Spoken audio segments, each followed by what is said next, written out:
Romanos 8 como parte de la serie que estamos llevando en Romanos 6, 7 y 8, con algunos descansos mientras Carlos y Martín enseñan algunas cosas también. He dado como título los privilegios de vivir en el Espíritu. Romanos 8, 12 al 17. Antes de leer el pasaje voy a comentar algunos detalles. Estoy convencido que muchos de nosotros no experimentamos la realidad de la relación con Dios que Jesucristo proveyó. Tampoco vivimos con el reconocimiento de la obra del Espíritu Santo como espíritu de adopción. Hay privilegios especiales que tenemos como hijos de Dios que desconocemos, y ese desconocimiento implica vidas espirituales más pobres que las que Dios desea que tengamos. Él quiere mantener con nosotros una relación estrecha y profunda, y muchas veces vivimos a nivel superficial en cuanto a nuestra relación con Dios. Sin embargo, cada creyente verdadero puede experimentar la vida sobrenatural del Espíritu, llevándonos a una relación más estrecha con Dios, nuestro Padre. ¿Cómo? Por meditar y apropiarse por fe de los privilegios que el cristiano posee, que encontramos en el pasaje que vamos a leer ahorita. Por meditar y apropiarse por fe en estos privilegios del Espíritu, que cada uno de nosotros que hemos puesto nuestra fe en Jesucristo tenemos, podemos experimentar la vida sobrenatural del Espíritu Santo, llevándonos a una relación más estrecha con Dios como nuestro Padre. Vamos a abrir la Biblia en Romanos 8, si ya no están, pueden estar en un instante. Romanos 8, versículos 12 al 17. Así que, hermanos, deudores somos, no de la carne, para que vivamos conforme a la carne. Porque si vivís conforme a la carne, moriréis. Mas si por el Espíritu hacéis morir las obras de la carne, viviréis. Porque todos los que son guiados por el Espíritu de Dios, estos son hijos de Dios. Pues no habéis recibido el espíritu de esclavitud para estar otra vez en temor, sino que habéis recibido el espíritu de adopción, por el cual clamamos, Abba, Padre. El Espíritu mismo da testimonio a nuestro espíritu de que somos hijos de Dios, y si hijos, también herederos, herederos de Dios y coherederos con Cristo, si es que padecemos juntamente con Él, para que juntamente con Él seamos glorificados. Oremos. Padre amado, te glorificamos por la grandeza de tu obra en nosotros, los que hemos llegado a conocerte, conocer a Jesucristo y ser tus hijos. Padre, abre nuestro entendimiento a los grandes privilegios que tú nos has dado, las muchas bendiciones especiales y de lo que significa relacionarnos contigo como nuestro Padre. Guíanos en este tiempo de meditación en tu palabra para comprender lo que dice esta porción y para ver lo que significa para nuestras vidas al aplicar estas verdades a nuestras vidas diarias. Te lo pedimos esto en nombre de Cristo Jesús. Amén. Amén. No más. Vamos a ir tomándolo los primeros dos versículos, 12 y 13, que el creyente puede experimentar verdadera vida en el Espíritu. Ahora, este versículo 12 comienza con palabras, así que. ¿Y qué quiere decir esto? ¿Por qué comienza esta sección con esto? ¿Qué significan estas palabras que sirven de conjunción en cuanto a su función? ¿Qué quiere decir? Que está enlazando lo que viene, lo que estaba más volumen para que todo lo demás escuche. Están enlazando lo que viene anteriormente, el párrafo anterior, con este y es una inferencia. Exactamente, exactamente. Están llegando a una conclusión, una inferencia de lo que habló y lo que enseñamos la semana pasada hablando de andar en el Espíritu. Entonces, en una conclusión específicamente a la sección anterior, está comenzando como si fuera un nuevo párrafo. Ok. Después dice, deudores somos. Puede seguir. Y la pregunta es, ¿de qué está hablando? Deudores somos. ¿De qué está hablando ahí? Leyendo el versículo y el siguiente también, 12 y 13. ¿De qué está hablando? Somos deudores ¿de qué cosas? Ahí en el contexto. De la vida. Somos deudores de la vida, está bien. ¿Qué más? ¿Alguien se atreve? No tienen que ser tan tímidos. Somos deudores de Cristo. Somos deudores de Cristo. No escucho. De Cristo. Somos deudores de Cristo, está bien. El contexto aquí está hablando del Espíritu Santo, ¿verdad? Está hablando de la vida que trae el Espíritu Santo para el que ha puesto su fe en Jesucristo. Entonces, pero dice específicamente de que deudores somos, pero dice no de la carne, no a la carne, para que vivamos conforme a la carne. Pensemos en esto por un momento. Lo que está diciendo que no hay ninguna obligación con la carne para vivir conforme a la carne. No tenemos ninguna responsabilidad, ninguna obligación con la carne. La corrupción interior en nosotros. La oración es un poquito incompleta ahí. Como Pablo se aceleró para completar otro aspecto ahí. Pero es evidente de que somos deudores referente al Espíritu y la vida que Él trae para nuestras vidas. En el contexto de la semana pasada, somos deudores para vivir conforme al Espíritu, el andar en el Espíritu que tratamos la semana pasada. Pero no hay ninguna obligación a vivir conforme a la carne. Acaba de decir en el versículo anterior, versículo 11, y si el Espíritu de aquel que levantó de los muertos a Jesús mora en vosotros, el que levantó de los muertos a Cristo Jesús, vivificará también vuestros cuerpos mortales por su Espíritu que mora en vosotros. Tienen el poder de la resurrección para superar el poder del pecado. En este contexto está hablando de eso, de la santificación. No deben seguir sus inclinaciones de la naturaleza pecaminosa. Pablo hace dos contrastes. ¿Cuáles son estos dos contrastes? ¿Cuáles son las consecuencias ahí que se presentan? ¿Puedes reducirlo, quitarlo por un momento? La vida. Sí, sí. O sea que si vivimos en la carne, morimos, pero si vivimos viviendo en el Espíritu, ¿Ok? Listo. Si viven conforme a la carne, que es una de las opciones, morirán. No hay nada provechoso, nada que se recibe viviendo conforme a la carne. No provee absolutamente nada bueno para nuestras vidas.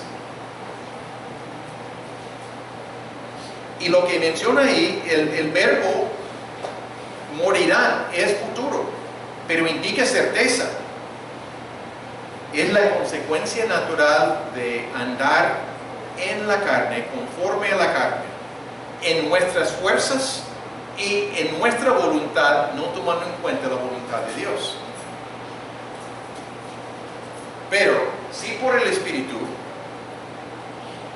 hacen morir las obras de la carne, vivirán. También algo seguro. Ahora, hay varias perspectivas aquí de personas depende de su trasfondo teológico, a veces es posible leer la teología nuestra en un pasaje. No es que debemos hacerlo, pero a veces se hace. Hay unos que dicen que los que viven conforme a la carne es una referencia a los no regenerados, los que no han nacido de nuevo, las personas que no tienen una vida en Cristo Jesús. Hay otros que dicen que solamente estas personas que están viviendo en la carne eran hijos de Dios por apostasía, por dar la espalda completamente a Dios, se pierde la vida con Dios. Son dos perspectivas distintas ahí, pero que están leyendo eso en el pasaje. Pienso que ninguna de las dos perspectivas son más apropiadas. Nosotros como iglesia tenemos fundamentos de que no perdemos la vida que recibimos de Dios, pero eso no es el punto aquí. No creemos que se pierde tampoco, pero el asunto es a quién se refiere aquí cuando es andar en la carne. ¿Son no creyentes únicamente? Pienso que podemos mirarlo desde el punto de vista distinto. Por ejemplo, en el contexto estamos hablando de la victoria del creyente sobre el pecado por la presencia y el poder del Espíritu Santo. Y cuando dice en el versículo 13, porque si vivís conforme a la carne, hay un vosotros ahí sobreentendido. Porque si vosotros vivís conforme a la carne, vosotros moriréis. Solamente en español no es necesario decirlo, pero está ahí. ¿A qué se refiere vosotros? El versículo 12. Así que, hermanos, los está tratando como hermanos en la fe. Está hablando con cristianos, pero reconociendo que es posible como cristiano no vivir en la vida en el Espíritu, sino a veces, y lamento, demasiadas veces podemos vivir en la carne, en nuestra voluntad, haciendo la cosa a nuestra manera, en nuestras fuerzas, y no tomando en cuenta a Dios. También en lo que leímos anteriormente en Romanos 7, sobre todo los versículos 13 al 25, es el cuadro del testimonio del apóstol Pablo de cómo quería hacer lo bueno, pero no lo hizo, vez tras vez. Y creemos que es el ejemplo de un cristiano allí, Pablo hablando como hijo de Dios, porque el que no es hijo de Dios ni tiene deseo de hacer lo que dice la ley, no tiene deseo de hacerlo, y Pablo sí tenía deseo de hacerlo. Entonces vemos un ejemplo de en un tiempo Pablo no vivía a la altura, no andaba en el Espíritu, estaba dependiendo de sus propias fuerzas y fracasando en cuanto a victoria sobre el pecado. También cuando dice aquí en el versículo 13, decís, mas si por el Espíritu hacéis morir las obras de la carne, viviréis. Es tiempo presente. Hacer morir es tiempo presente, indicando una acción continua de atender las inclinaciones de nuestra naturaleza pecaminosa. También ustedes pueden recordar en Romanos 6, versículo 13, cuando habla, ni tampoco presentéis vuestros miembros al pecado como instrumentos de iniquidad, sino presentaos vosotros mismos a Dios como vivos de entre los muertos, y nuestros miembros a Dios como instrumento de justicia. Les está animando a conscientemente y en forma deliberada presentar su vida y sus miembros para ser instrumentos de justicia, de obedecer a Dios. Y el versículo 12, en ese mismo capítulo 6, dice, no reine pues el pecado en vuestro cuerpo mortal, de modo que lo obedezcáis en sus concupiscencias. La idea es, frena lo que está en proceso. Estaban obedeciendo la carne, estaban obedeciendo las concupiscencias, la corrupción interior. Y dice, frena eso. Está reconociendo que un hijo de Dios puede vivir en pecado, pero les llama la atención a no seguir ese patrón. Pienso claramente que aquí en el capítulo 8, Pablo está refiriéndose a cristianos que pueden, sean por momentos, sean por periodos, andar en la carne y no en el espíritu. Les está dando orientación para poder andar en el espíritu en forma constante. Ninguno de nosotros lo hacemos perfectamente, con toda la seguridad. Ninguno de nosotros andamos en la carne todo el tiempo, en el espíritu todo el tiempo.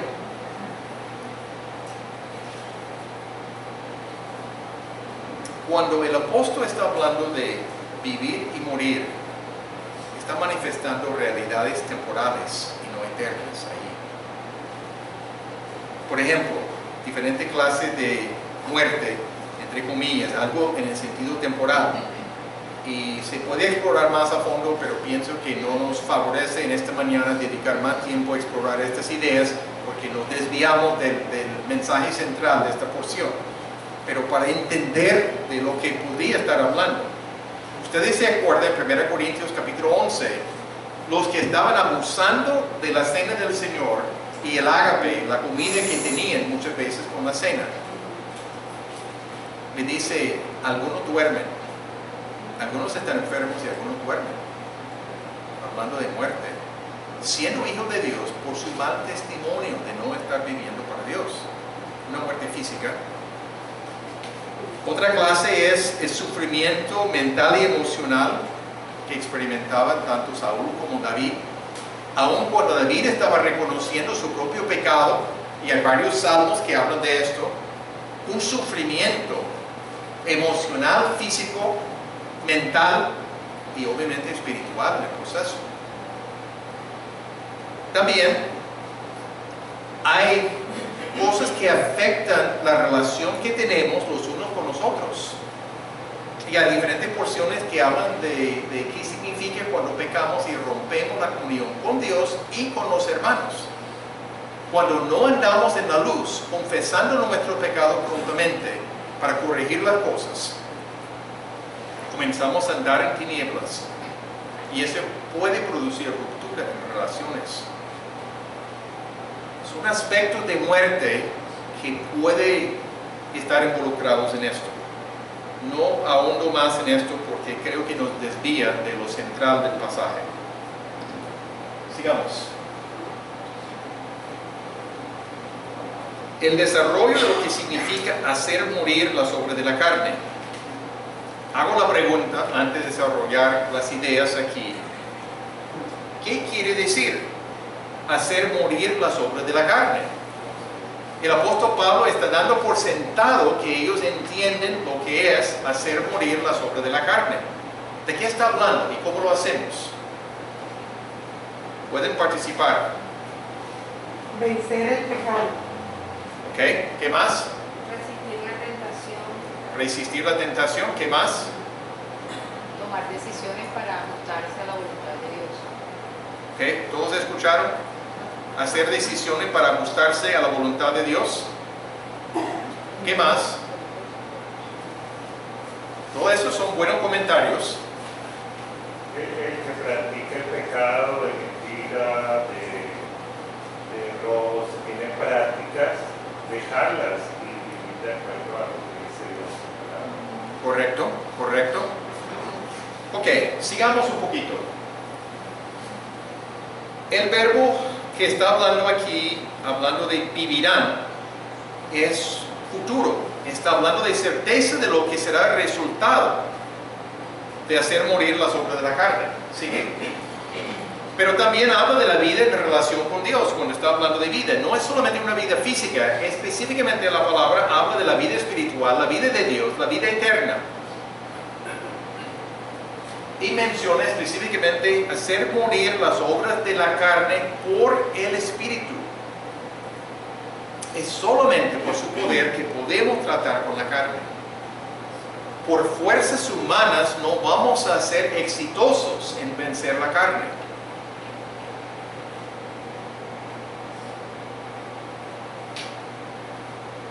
hacemos morir las obras de la carne. Cuando habla de hacemos morir las obras de la carne, hacéis morir las obras de la carne, el tiempo del verbo es tiempo presente. Lo que indica es una acción continua y constante. No es algo que se hace una vez en la vida, no es algo que se hace una vez en el año, el 1 de enero de cada año. Es algo que hacemos diariamente y necesitamos estar haciéndolo constantemente. Debemos actuar con determinación y matar al pecado en nosotros. El Espíritu estimula nuestros corazones a tomar acción. Hay convicción de pecado, hay sentido real de que algo no está bien en cuanto a nuestra actitud, en cuanto a nuestro orgullo, en cuanto a una mentira, diferentes cosas. Pero el Espíritu nos estimula y nos da la capacidad de actuar en matar al pecado. En Filipenses 2, versículo 13, no tiene que abrir allí. Porque Dios es el que en vosotros produce así el querer como el hacer, por su buena voluntad. Dios desea obrar en nosotros el querer, el deseo de hacer algo, pero también de poder llevarlo a cabo.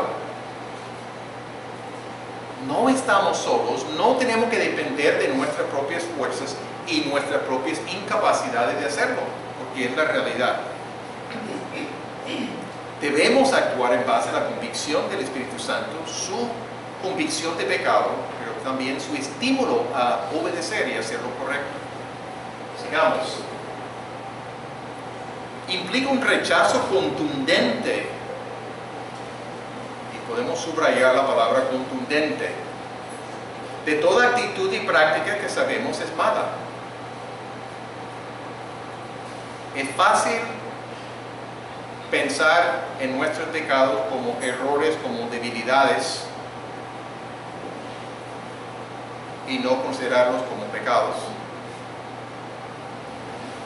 Y es fácil tratarnos a nosotros suavemente y no con la seriedad necesaria. Pero implica también arrepentimiento y confesión ante Dios con frecuencia.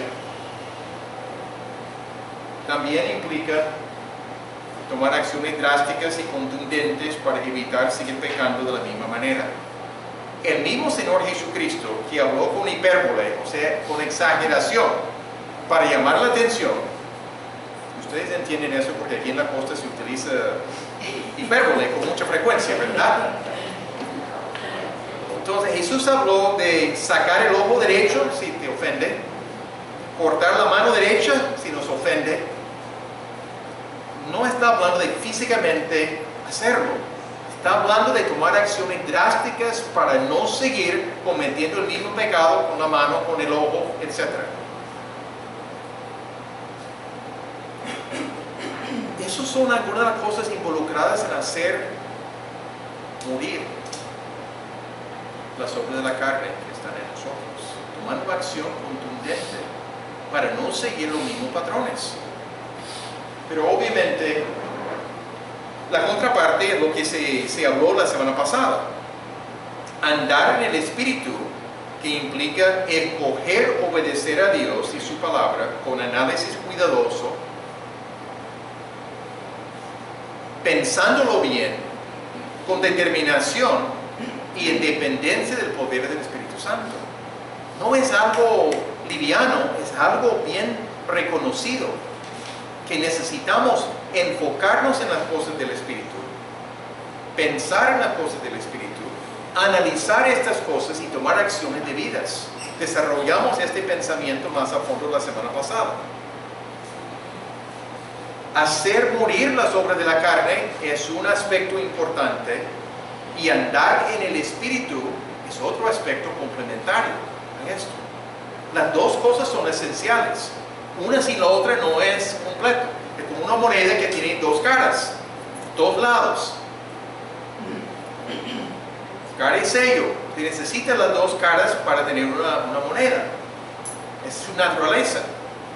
necesitamos hacer morir las obras de la carne, necesitamos andar en el Espíritu, las dos cosas. Solamente no había tiempo de meter esto la semana pasada. El tiempo fue largo en esto. Ok. Llegamos a aplicación. Esto es aplicación en medio de, entonces no es el final. Porque tengo otra aplicación más adelante. Encuentro lo que yo estoy llamando una declaración de verdad aquí. La manera de vivir realmente para Dios es hacer morir las obras de la carne por el Espíritu Santo. El apóstol está proclamando esto en esta sección. Analicemos por un momento lo que yo observo como una situación contemporánea que veo alrededor de nosotros. Observo una tendencia entre muchos a practicar una religión al participar en ciertas actividades cristianas, pero sin entender los propósitos de Dios para sus hijos. El resultado que es que uno participa de las actividades, pero sin necesariamente lograr los resultados deseados por Dios. Participar en una celebración, pero estar distraído, o solamente escuchar y a los 10 minutos ni saber el tema o el pasaje que se trató, no analizarlo, no pensar, no apropiarlo por fe, no querer meditarlo más, no es suficiente, no produce resultados. Y puesto que la vida tiene mucho trajín y entendemos lo que significa, hay trabajo, hay atención a los hijos, hay tareas de colegio que hay que apoyar a los muchachos, etc. Y a veces nosotros agregamos este trajín por decisiones nuestras de cosas que queremos hacer sin analizar las prioridades. Agregamos más cosas y decimos, no hay tiempo. Pero en el proceso de vivir de esta manera, damos muy poca atención al proceso de Dios en la santificación de sus hijos. El hacernos santos en la práctica, en forma diaria.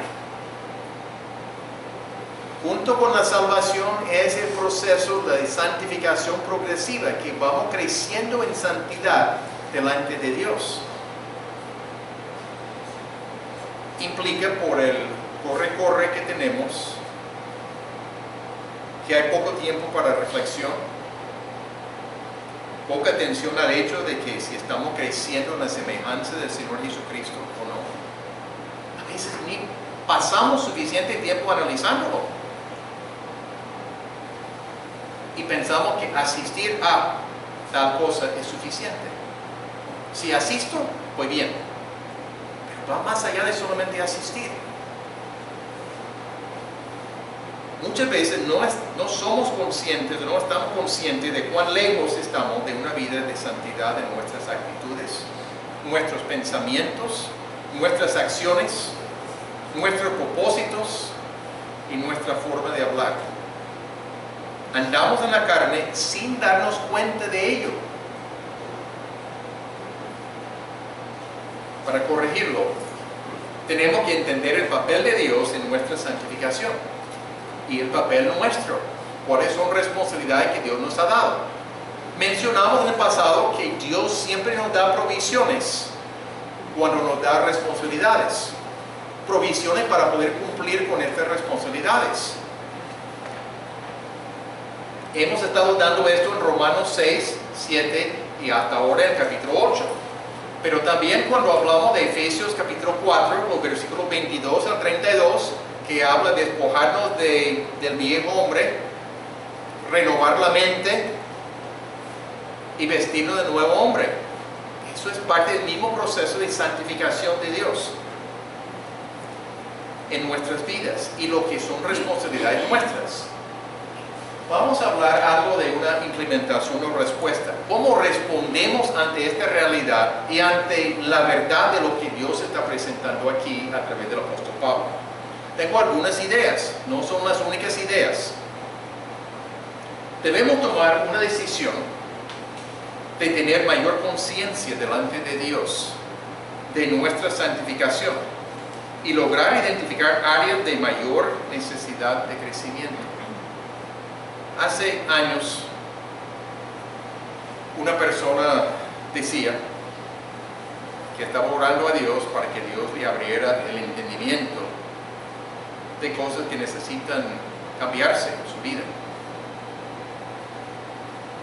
Y Dios le estaba mostrando muchas cosas. Y a esta persona no le gustó nada lo que estaba encontrando en su corazón, pero estaba consciente que necesitaba trabajar en eso. Había pedido a Dios de mostrarle y le estaba mostrando, pero la lista era mucho más larga de lo que pensaba que existía. Era incómodo, pero era necesario, y la persona lo veía así.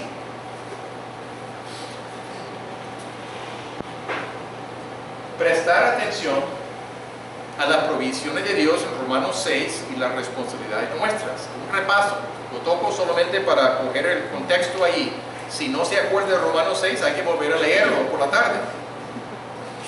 Reconocer, sigue. Reconocer que en nuestras propias fuerzas es imposible vivir en victoria sobre el pecado. Mensaje de Romanos 7. La semana pasada hablamos, sigue, de aprender lo que significa andar en el Espíritu, los primeros 11 versículos de este capítulo. Siguiente. Y debemos aprender lo que significa hacer morir las obras de la carne por el Espíritu. Tomé la lista anterior, lo reconfeccioné, pero dice algo muy parecido. Implica tomar acción continua y constante contra las tendencias a pecar. Atención. Actuar con determinación para matar el pecado en nosotros. Determinación. Prestar atención a la convicción del Espíritu Santo en cuanto al pecado y seguir el estímulo de Él que Él da para tomar acción contundente. Él puede dar sabiduría sobre lo que es necesario hacer. ¿Sí? Incluye confesión y arrepentimiento como parte del proceso. Tomar acción concreta y drástica de acuerdo con lo que es apropiado según lo que enfrentamos, y reconocer que todo esto es para dar gloria a Dios. Nuestras vidas transformadas dan gloria a Dios. Nuestras vidas andando en la carne no están dando gloria a Dios. Es lo sencillo, es obvio.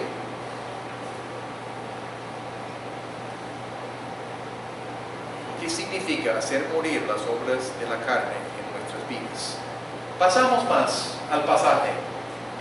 Los versículos 14 al 16, el creyente puede experimentar la vida como hijo de Dios. La muestra de ser hijo de Dios es ser guiado por el Espíritu. Versículo 14. Porque todo lo que son guiados por el Espíritu de Dios, estos son hijos de Dios. ¿Qué quiere decir ser guiado por el Espíritu? En este contexto, ¿qué quiere decir? Sometimiento.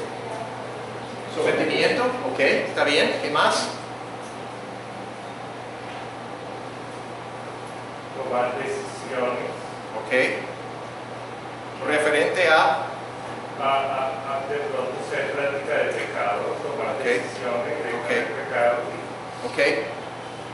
A veces pensamos nosotros en ser guiado como si tomo ese trabajo u otro trabajo.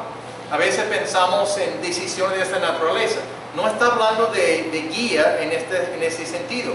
Está hablando de lo que tiene que ver con la guía moral de Dios. Está hablando de la voluntad de Dios de vivir en santidad, de ser obediente a los impulsos del Espíritu, de observar que algo no anda bien, o el sentido de la conciencia que por ahí no es. ¿Verdad? O a la luz de la palabra, porque trabajan juntos. La Exactamente. conciencia, lo que Dios nos trae al Espíritu y lo que dice en su palabra Ok. sobre el proceder. Todo eso es un trabajo conjunto, claro, está bien. El Espíritu nos ayuda a identificar y a implementar los medios más efectivos de hacer morir los pecados de la carne. A la luz de la palabra. y así ayudarnos a vivir como hijos de Dios. El carácter del Señor Jesucristo formándose en nosotros. El Espíritu dirige a los creyentes, a nosotros, a cumplir la voluntad moral de Dios, no dominándonos por fuerza, sino un sometimiento, que Lucho mencionó la palabra, a su dirección, un sometimiento voluntario, dispuestos. Los que son guiados es en el tiempo presente del verbo, y es pasivo, son guiados, somos guiados por el Espíritu, indicando que es el Espíritu que provee el poder para hacer morir las obras de la carne. No es el esfuerzo humano.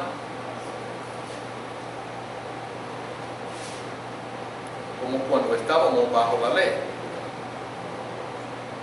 De esta manera, de este crecimiento en santidad, los hijos, nosotros, manifestamos las características del Padre en la medida que estamos tomando decisiones de esta naturaleza. Una ilustración muy sencilla que vemos con mucha frecuencia. Vamos a tomar un caso de padre de familia que está en el parque con sus hijos pequeños, vamos a decir preescolar. Ya llega la hora para salir del parque, pero el niño obviamente le gusta el parque, le gusta correr. Y el padre está intentando decirle, vamos al carro. Y el niño frenando con todo lo que puede frenar, que no son tantas fuerzas, pero está frenando y gritando, no, no, no, no, no, no, llorando lo que sea, porque no quiere hacerlo. Y todos hemos experimentado eso con nuestros hijos. Pero también hay momentos cuando el hijo entiende, decide que sí, toma la mano de su papá y camina con el papá. Uno frenando, el otro sometiéndose voluntariamente a acompañar y hacer lo que necesita hacer en ese momento. Obviamente Dios desea que nosotros tomemos el paso de someternos voluntariamente a querer cumplir con lo que Él está pidiendo que hagamos en cualquier situación. Pero dice en el versículo 15 algo muy especial. Pues no habéis recibido el espíritu de esclavitud para estar otra vez en temor, sino que habéis recibido el espíritu de adopción, por el cual clamamos, Abba, Padre. Recibimos el espíritu de adopción. ¿Qué es el contraste que presenta aquí en este versículo? Hay un contraste que se presenta. ¿Qué es el contraste? ¿Qué representa? El espíritu de esclavitud que nos lleva a estar en temor y que el espíritu de adopción por el cual aclamamos y damos gloria a Dios. ¿Okay? El espíritu de adopción debe ser mayúscula, indicando el Espíritu Santo. No está hablando del espíritu humano ahí. Hemos recibido el espíritu de adopción, es obra del Espíritu Santo ahí. En contraste con el espíritu de esclavitud y temor. Y la Biblia presenta diferentes clases de temor. Una clase es un terror de un peligro eminente o de dolor, donde somos pasivos al peligro, paralizados y no podemos responder. No es la clase de temor que está mencionando aquí. Se refiere a un temor o una ansiedad que ellos experimentaron en el pasado, sea en el paganismo, sea en el judaísmo. Tiene que ver con un futuro incierto. No sabemos qué viene y probablemente temor del juicio final. ¿Qué va a pasar conmigo? Yo experimenté en el pasado esa clase de temor. ¿Qué iba a pesar más? ¿Mis obras buenas o mis pecados? Pensando que el juicio final iba a ser así. Y yo no era capaz de hacer el conteo ni de los pecados ni de las obras buenas. Hasta de descubrir que definitivamente la Biblia no no evalúa la cosa de esta manera. No podemos deshacernos de los pecados por hacer buenas obras. No hay una compensación. Es solamente por la gracia de Dios, solamente por su favor que nos da, que nos regala la salvación que no merecemos. Es solamente por la muerte de Jesucristo en nuestro lugar que podemos experimentar el perdón de nuestros pecados. ¿Ustedes entienden esto? Pero así era mi pensamiento y así es el pensamiento de muchas personas en el día de hoy.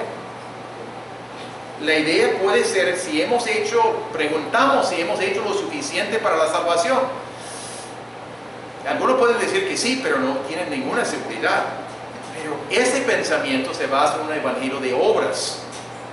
Y nuestro evangelio es un evangelio de la gracia de Dios hacia nosotros. No tiene que ver con nuestras obras. Pablo está diciendo que no están esclavizados a la ley, ni tienen que temer el juicio delante de Dios, porque Cristo ha sido juzgado por nuestros pecados. Tomó nuestro pecado sobre sí mismo. Estos pecados fueron juzgados en la persona de nuestro sustituto, nuestro Salvador, Jesucristo. Sigamos. Otra vez se repite, recibimos el espíritu de adopción. El verbo aquí es auristo, eso es griego, pero habla de algo del pasado que sucedió. No se sigue repitiendo. Es una referencia que recibimos al espíritu de adopción, al Espíritu Santo, pero una referencia a una función que tiene ahora mismo en la conversión, en el momento de confiar en el Señor Jesucristo. Hablamos de adopción por un momento, después unimos los conceptos. La adopción romana es que el hijo adoptado llegaba a tener todos los derechos igual que un hijo natural. Todos los derechos garantizados. Y hay sociedades iguales en el día de hoy. El hijo adoptado tiene todos los derechos iguales. En el Antiguo Testamento la idea está presente. Aún podemos ver en Romanos 9:4. En referencia a los israelitas, de los cuales son la adopción, la gloria, el pacto, la promulgación de la ley, el culto y las promesas. Pablo incluye el concepto de la adopción. Ellos entendían algo de esto en el Antiguo Testamento, pero Pablo está tomando ese concepto del Antiguo Testamento y aplicándolo ahora mismo a la situación de los creyentes en la época de la iglesia. Pero produce un efecto diferente que el temor, da seguridad, da confianza. De tal manera que es posible clamar, ¿sí? Abba Padre. La palabra clamar aquí se refiere a un llamado a Dios urgente y sincero. La confianza ante cualquier situación que enfrentamos, de poder mirar claramente y decir, Padre, y explicar lo que estamos enfrentando y lo que necesitamos y pedir su dirección y su sabiduría. La confianza de hacerlo.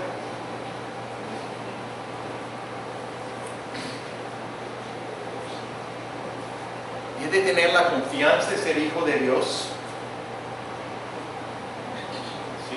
Y también Abba es un término de arameo que quiere decir papi.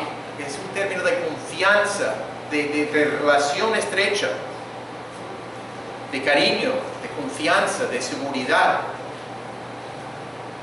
Los judíos nunca usaban la palabra semejante o la palabra en arameo Abba.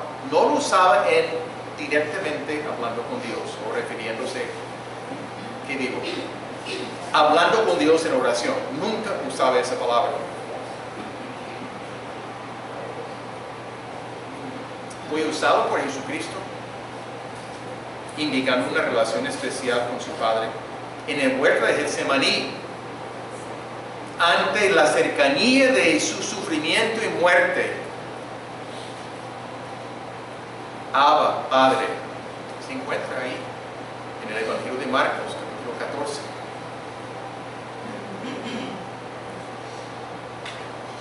¿Sigue? si entiende que Jesús les está entregando a los creyentes una participación en su relación con su Padre. El espíritu de adopción. La adopción de nosotros fue provista, dada por la muerte de Jesucristo en la cruz. Pero Jesucristo, en cierto sentido, nos está dando una participación de poder tener una relación tan estrecha con Dios, el Padre Celestial. En conclusión, debemos clamar a Dios como nuestro Padre verdadero y celestial, con completa sinceridad y seriedad. Esto incluye intentando con todo nuestro corazón hacer y pensar y decir y hacer lo que será agradable a Dios y evitar todo lo que no le agrada. Al cumplir con esta obra de obediencia, los requisitos justos de la ley se cumplen, lo que vimos la semana pasada en el versículo 4 de este capítulo. Habrá un poquito más en cuanto a este concepto de espíritu de adopción en unos momentos. Dice en el versículo siguiente, el 16, el Espíritu mismo da testimonio a nuestro espíritu de que somos hijos de Dios. ¿Qué quiere decir cuando Pablo menciona este aspecto? ¿Cómo es que el Espíritu Santo da testimonio a nuestro espíritu?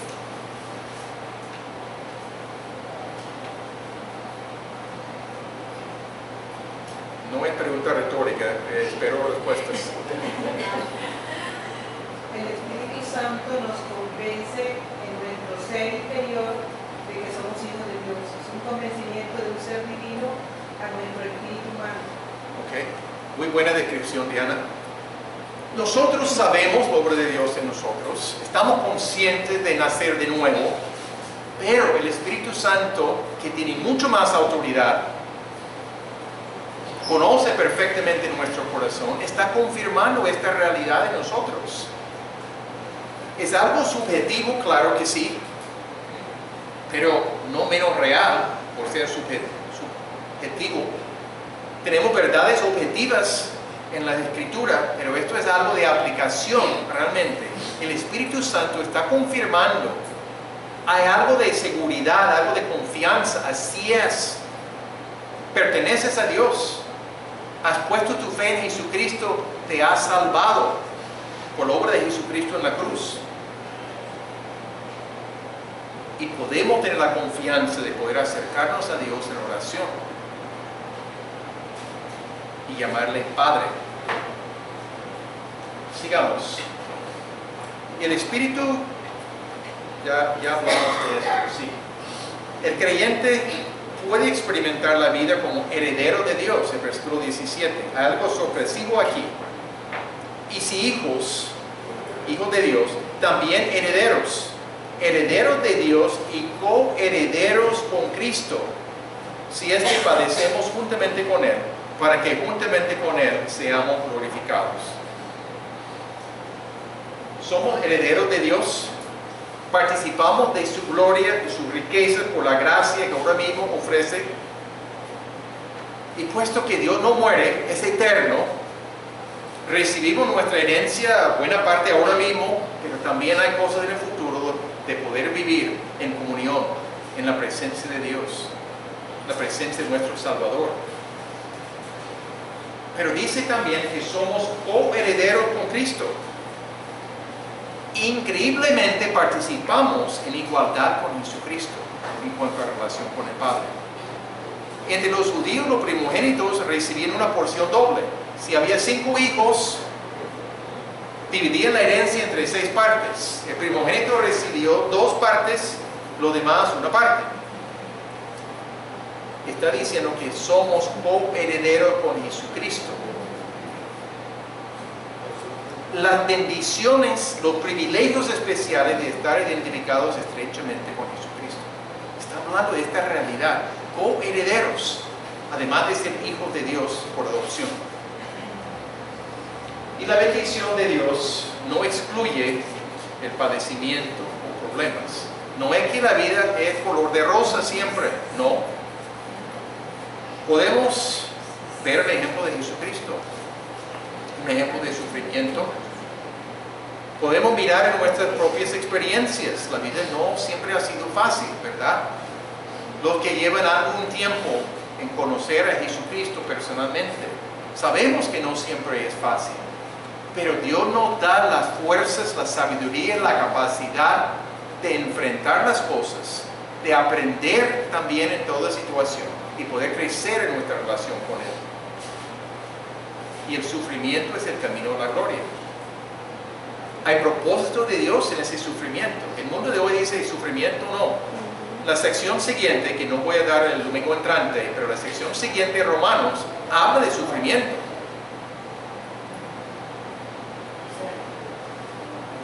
Algo de aplicación aquí, para ir terminando. Una declaración de verdad que encuentro en esta sección. Con base en la obra de Jesucristo en la cruz, el creyente en el momento de su conversión a Cristo es adoptado como hijo de Dios y recibe en ese momento el espíritu de adopción para facilitar que puede clamar a Dios con sinceridad y seriedad con las palabras: Abba, Padre.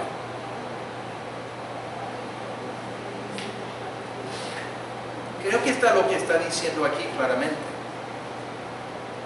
¿Cuál es la situación que observo contemporáneamente ahora mismo? El entendimiento de lo que quiere decir ser adoptado como hijo de Dios es escasa entre el pueblo de Dios. Creo que muchas veces no entendemos la profundidad de esto. Muchos no tienen la confianza en Dios como el Padre perfecto. El teólogo J.I. Packer, un británico, dice que reconocer a Dios como el Padre de cada creyente es el punto más alto de la Biblia. Y no desconoce ningún otro aspecto de la obra de Jesucristo en la cruz. Pero está hablando esto. Reconocer a Dios como el Padre de cada creyente es el punto más alto de la Biblia. Adicionalmente dice que Padre es el nombre cristiano para Dios. Sin embargo, ¿cuántos comprenden la naturaleza de esta relación con Dios que Dios ha iniciado con los que llegan a ser hijos por la fe en Jesucristo? Dios desea relacionarse estrechamente con nosotros sus hijos, y quiere que nosotros comprendamos la naturaleza de esta relación. Packer dice lo siguiente, hablando de la diferencia entre la vida del Antiguo Testamento y la vida del Nuevo Testamento hasta el presente. Un nuevo factor ha entrado. Los creyentes del Nuevo Testamento tienen un trato con Dios como su Padre. Padre es el nombre por el cual lo llaman. Padre ha llegado a ser su nombre del pacto, porque el pacto que lo vincula a su pueblo se revela como un pacto familiar. Los cristianos son sus hijos, sus propios hijos y herederos. Obviamente no puede estar hablando del pacto del Antiguo Testamento, el pacto de Moisés. Está hablando del nuevo pacto en la sangre de Jesucristo. Esta relación, un pacto familiar, aun si nuestros padres terrenales han tenido muchas deficiencias, y los que somos padres sabemos que sí hemos tenido deficiencias, a pesar de lo que hemos recibido, podemos conocer la paternidad de Dios en su plenitud y perfección.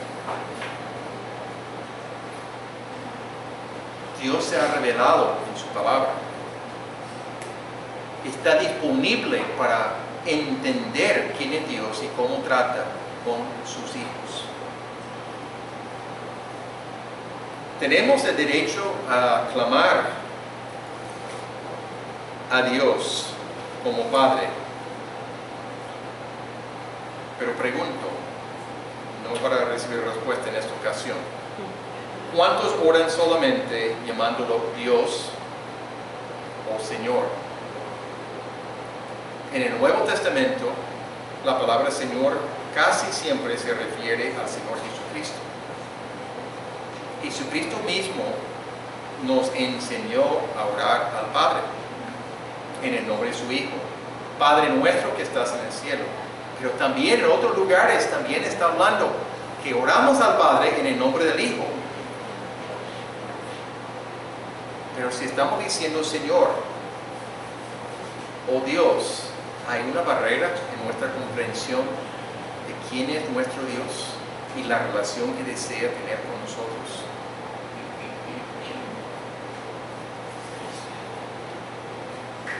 Podemos acercarnos a nuestro Dios tan grande con toda la confianza de ser nuestro Padre perfecto y celestial. Él funciona en forma perfecta todo el tiempo. ¿Tenemos deficiencias en entender esta relación con Dios?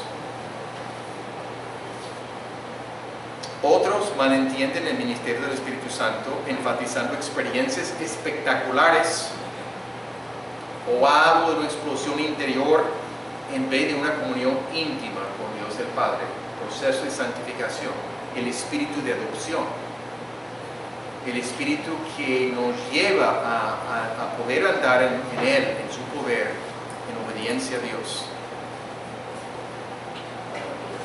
Ponemos algo aquí de implementación de respuesta, con esto terminamos. Debemos entender con claridad que el Espíritu Santo ha sido dado a los creyentes como el espíritu de adopción. Su tarea y propósito es ayudar a los cristianos a reconocer con mayor claridad el significado de su relación con Dios en Cristo y guiarles a responder en una forma más profunda a Dios en esta relación. Por la palabra, utilizando la palabra, podemos crecer en comprender esta relación de Dios como nuestro Padre. ¿Sí?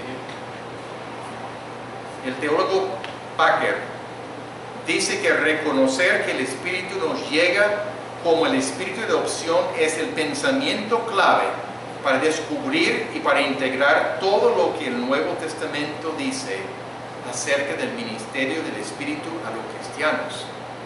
No es su única función, pero es tan importante que integra todo lo demás. Y él identifica tres aspectos aquí específicamente. Hace que seamos conscientes en todo momento que somos los hijos de Dios por su gracia, por medio de Jesucristo. Nos capacita a tener fe en Cristo, seguridad y gozo.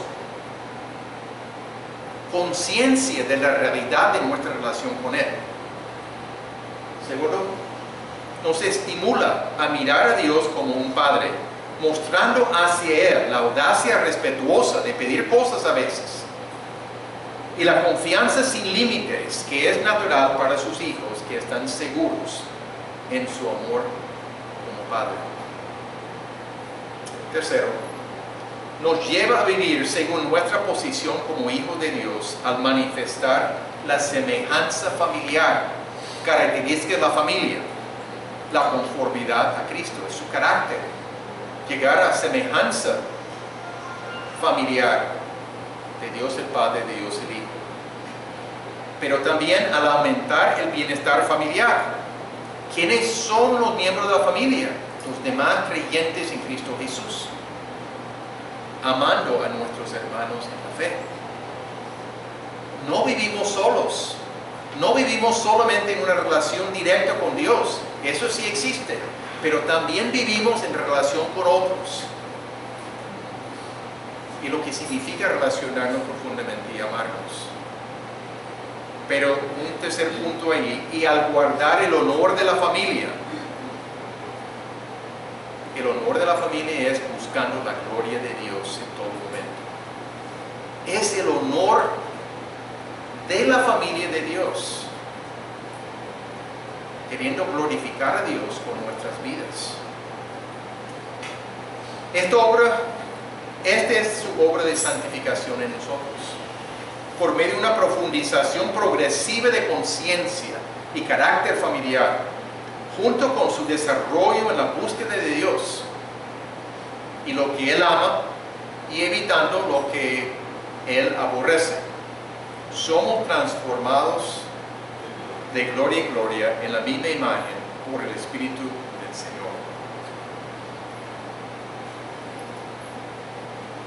Esto es la obra de santificación que Dios quiere obrar en nosotros. Hemos comprendido la obra del Espíritu Santo como una obra del Espíritu de adopción que afecta la naturaleza de nuestra relación con Dios como Padre y la naturaleza de nuestras relaciones con los otros hijos de Dios,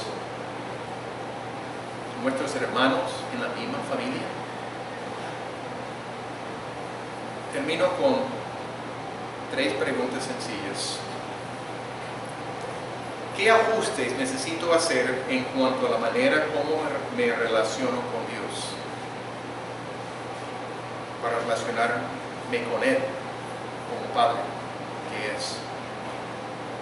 ¿Qué ajustes necesito hacer en cuanto a la manera como me relaciono con mis hermanos en la fe? Mis hermanos de la misma familia.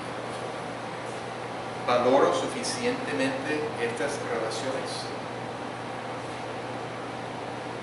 Oremos.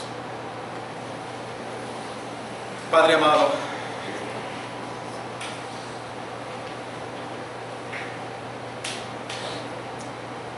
tu palabra nos ha hablado. Pedimos que tu Espíritu siga hablándonos de esta porción para seguir reflexionando sobre esta realidad, los tremendos beneficios que tú nos has dado de ser hijos adoptados y recibir el Espíritu Santo como hijo de adopción, de poder ser guiados por el Espíritu Santo, guiados por ti para obedecerte, en entender tu voluntad y responder en obediencia, en alabanza, en fe. Padre, necesitamos crecer espiritualmente. Necesitamos crecer en nuestra relación contigo y nuestra relación con los demás que están alrededor de nosotros, que son hermanos en la fe. Háblanos a cada uno para crecer, para darte gloria en el proceso. Te lo pedimos en nombre de Cristo Jesús. Amén. Estamos despedidos.